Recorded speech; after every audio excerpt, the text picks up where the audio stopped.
Class 12th। आज हम आपके रीडिंग कॉम्प्रिहेंशंस यानी जो आपके पेपर में आने वाला सबसे पहला क्वेश्चन होता है अनसीन पैसेज, उनमें से कुछ पैसेजेस आज हम करेंगे। अनसीन पैसेज यानी एक ऐसा पैराग्राफ होता है जिसको आपने पहले नहीं देखा होता है और आपको उसी टाइम उसको पढ़ना होता है और उसके बाद कुछ क्वेश्चंस आपको दिए गए होते हैं जिनके आपको आंसर लिखना होता है। तो सबसे पहले तो कुछ बेसिक चीज़ें हैं जो इसकी आपको समझना है। ये कि आप जब पेपर स्टार्ट करें तो इसको पहले अटेम्प्ट ना करें, यानी कि इसको पहले आप ना करें। पहले आप पेपर की बाकी चीज़ें करें, जो आपने क्वेश्चन आंसर्स याद करे हैं पहले आप उन चीज़ों को करें, क्योंकि वो आपने याद करे हुए हैं। उनको जल्दी से आप ख़त्म करने के बाद में इसको पढ़ना शुरू करें। इसको पढ़ने के पहले आप एक नज़र इसके क्वेश्चंस पर डालें और उसके बाद इसको रीड करें और जैसे जैसे आपको मिलता जाए, उससे मिलता जुलता आपको लगे कि ये इसका आंसर है, आप उसे टिक करके और अपने कॉपी में लिख दें। तो पहले हम पैसेज स्टार्ट करते हैं। Discipline must be enforced early in life. Discipline eight Holmes make for future greatness of a boy. तो डिसिप्लिन यानी होता है अनुशासन। तो अनुशासन को हमें जीवन में काफ़ी अर्ली यानी काफ़ी जल्दी ला देना चाहिए, लागू कर देना चाहिए। एनफोर्स यानी लागू करना। Discipline at home make the future greatness of a boy, यानी अगर आप घर पर से बच्चों को अनुशासन सिखाते हैं तो उनका फ्यूचर हमेशा महान बनता है। It forms his character and makes him a fit citizen, यानी वो उसे एक अच्छा नागरिक बनाते हैं और उसका कैरेक्टर को फॉर्म करता है। उसके पूरी लाइफ उसके ऊपर डिपेंडेंट रहती है। The child who is allowed to have his own way becomes hard. The child who is allowed all sort of excuses like running about in sun, exposing himself to cold, eating wholesome things, as a result will fall ill frequently.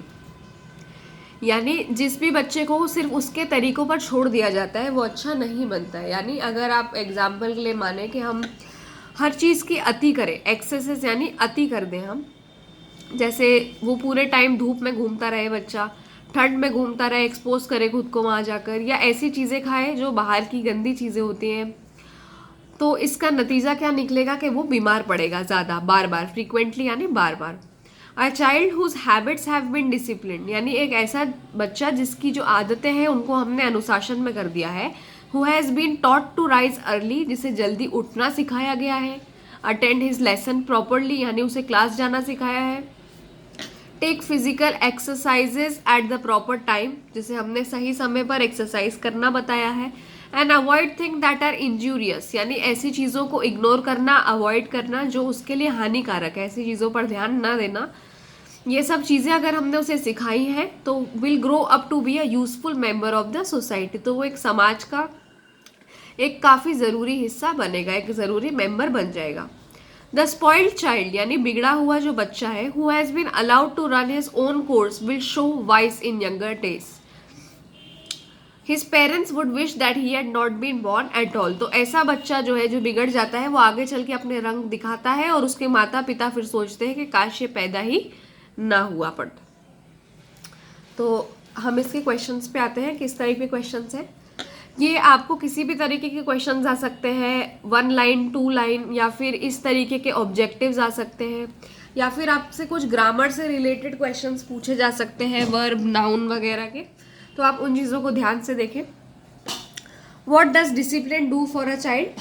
Forms character and makes him a fit citizen, यानी discipline जो है, अनुशासन है, एक बच्चे के लिए क्या करता है, क्या उसका कैरेक्टर बना के उसे अच्छा नागरिक बनाता है, या उसे डल बना देता है, या उसे स्ट्रॉन्ग बनाता है। तो इसका आंसर है फर्स्ट, उसे उसका कैरेक्टर बनाता है और उसे नागरिक जो है अच्छा बनाता है। How does a boys character form? किस तरीके से उसका कैरेक्टर बनेगा?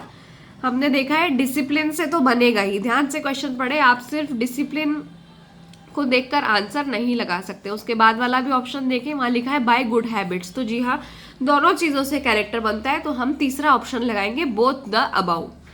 What evils does a child pick up when he is allowed to do what he likes? क्या बुराइयां वो पकड़ता है जब हम उसे, बच्चे को, वही करने देते हैं जो उसे पसंद है। Makes himself happy, वो खुश हो जाता है। Catches colds and fall ill, यानी वो बीमार हो जाता है। And develops good habit, क्या वो अच्छी आदतें बनता है? नहीं, वो ill हो जाता है, बीमार हो जाता है। Good habits क्या है? Running in the sun, नहीं। प्लेइंग ऑल द टाइम, बिल्कुल नहीं, हर समय खेलना अच्छी आदत नहीं है। Avoiding things that are injurious, ये सही आदत है कि जो हानिकारक है उसे हम दूर रखें अपने आप से। गिव अ सुटेबल टाइटल, इसमें से क्या एक सुटेबल टाइटल है?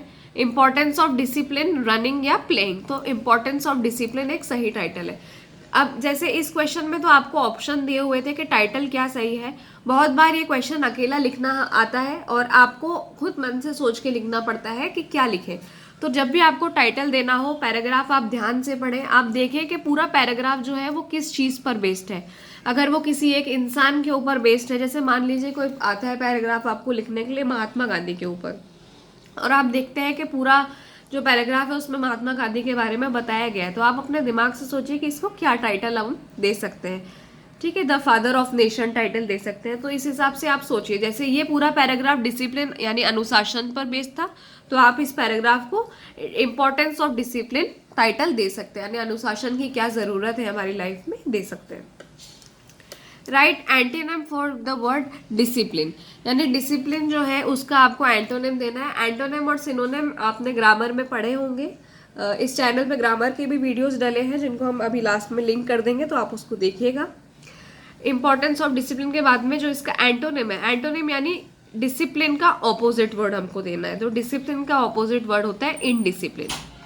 Make noun of the word, अब आपको इसका नाउन बनाना है, तो आप एनफोर्स और MENT इसके पीछे लगा देंगे तो वो एनफोर्समेंट हो जाएगा। What does spoiled mean, spoiled का मतलब क्या होता है? स्पॉइल्ड का मतलब होता है डिस्ट्रॉयड। ग्रेटनेस इसका मतलब नहीं होता है, इंजूरियस इसका मतलब नहीं होता है। What are the discipline habits given in the passage, क्या क्या दी हुई है? हमने पढ़ा जल्दी उठना, अपने लेसन्स प्रॉपरली लेना, यहाँ दिया हुआ था लेसन्स प्रॉपरली लेना, फिजिकल एक्सरसाइज करना प्रॉपर टाइम पर, और ऐसी चीज़ें जो हानिकारक है उन्हें अवॉइड करना। और आखिरी क्वेश्चन है, how do the parents of a spoiled child feel, क्या फील करते हैं एक बिगड़े हुए बच्चे के माँ बाप? तो यहाँ हमने देखा his parents would wish that he had not been born at all, वो सोचते हैं कि ये कभी भी पैदा ना हुआ हो। तो इस तरीके से ये पैसेज आपको सॉल्व करना है।